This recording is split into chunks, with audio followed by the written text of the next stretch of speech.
નમસ્કાર દર્શક મિત્રો, @ગુજરાતમાં આપનું સ્વાગત છે। ગુજરાતમાં પાટીલની દિલ્હીમાં વિદાય બાદ ગુજરાત ભાજપની કમાન ક્ષત્રિય, ઓબીસી, આદિવાસી કે પછી પાટીદાર નેતા આમાંથી કોને સોંપવામાં આવશે તેને લઈને અનેક અટકળો ચાલી રહી છે।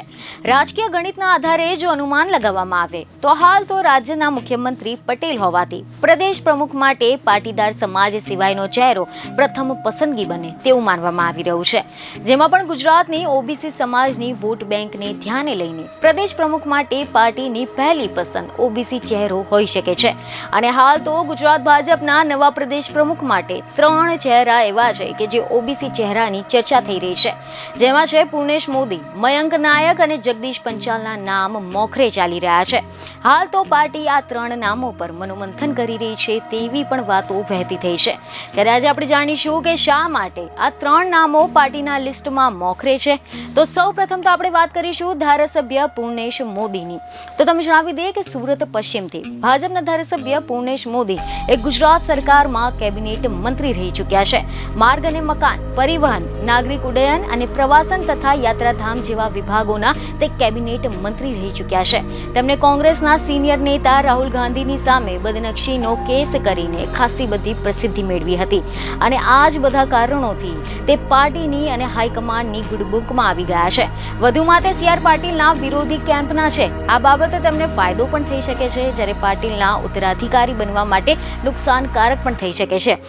વળી દક્ષિણ ગુજરાતનું પ્રતિનિધિત્વ કરતા હોવાથી ભાજપ જો ભૌગોલિક સમીકરણ સેટ કરવાને મહત્વ આપે તો આ નામ પણ સૌથી વધુ સાનુકૂળ રહેશે। મુખ્યમંત્રી અમદાવાદના હોવાથી પ્રદેશ પ્રમુખ સૌરાષ્ટ્ર, દક્ષિણ ગુજરાત કે પછી ઉત્તર ગુજરાતના બનાવવાનું પાર્ટી મન બનાવે તો મોદી તેના માટે ફિટ બેસે છે। ત્યારબાદ જો આપણે વાત કરીએ જગદીશ પંચાલ વિશે, તો તેઓ હાલ નિકોલથી ધારાસભ્ય તરીકે ચૂંટાયા છે અને ગુજરાત સરકારમાં સહકાર મંત્રાલયનો સ્વતંત્ર પ્રભાર ધરાવે છે।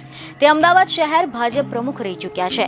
અમિત શાહની નજીકના માનવામાં આવે છે, વ્યવસાય ઉદ્યોગપતિ છે, શિક્ષિત છે અને દરેક બાબતોની સમજ ધરાવે છે। તો બીજી તરફ કેન્દ્રમાં સહકાર મંત્રી અમિત શાહ છે અને તેમની સાથે સામંજસ્ય સાધીને ચાલવું એ લોઢાના ચણા ચાવવા બરાબર છે અને આમ છતાં પણ તે ટફ ટાસ્ક પંચાલ સારી રીતે પાર પાડી રહ્યા છે। છેલ્લી 2 ટર્મથી સરકારમાં મંત્રી હોવાના લીધે સમગ્ર રાજ્યની રાજકીય તાસીરથી સુપેરે પરિચિત છે।